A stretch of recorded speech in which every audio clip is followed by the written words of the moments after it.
live on Salt Spring Island, and like a lot of the small islands, we rely on tourists to show up, or not so much.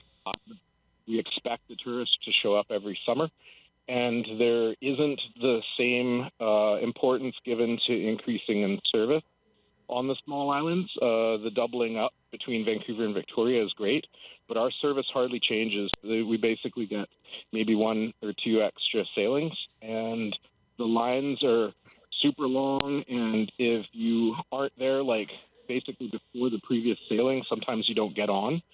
That's really frustrating. To go out and back in a day becomes really kind of impossible, and it's very limiting to the people here and the people who want to come and visit. And these things have been promised for a long time. We were supposed to have a two ferry sort of system.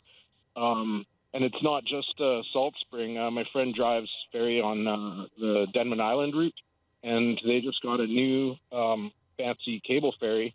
But the new ferry was the same size as the old ferry. So capacity at all. And in fact, it's gone into all kinds of coastal. Okay. And it didn't increase capacity then? Yes.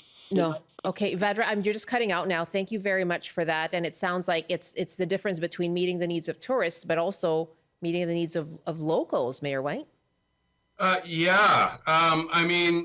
I completely agree with Vadra's comments. We're experiencing the same kind of impressions in our ferry-dependent community as Salt Spring Island is. In that, I'll give you an example. In this, the reason we're having this interview today is that an announcement came out this morning from BC Ferries, and the news release they put out focuses on language like recommending people travel on an alternate, less busy route between Vancouver Island and the mainland.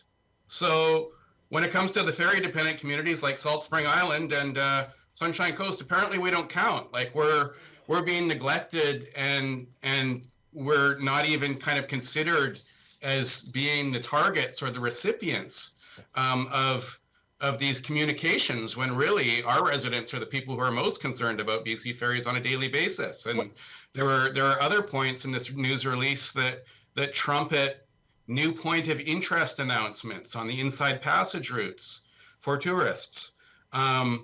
The Seascapes Lounge experience. These are the kinds of things that, we appreciate these are happening for tourists, but if they're not really balanced off for residents of the Sunshine Coast and other ferry-dependent communities like Salt Spring Island, it's frankly offensive. And that's how I felt when I read the news release.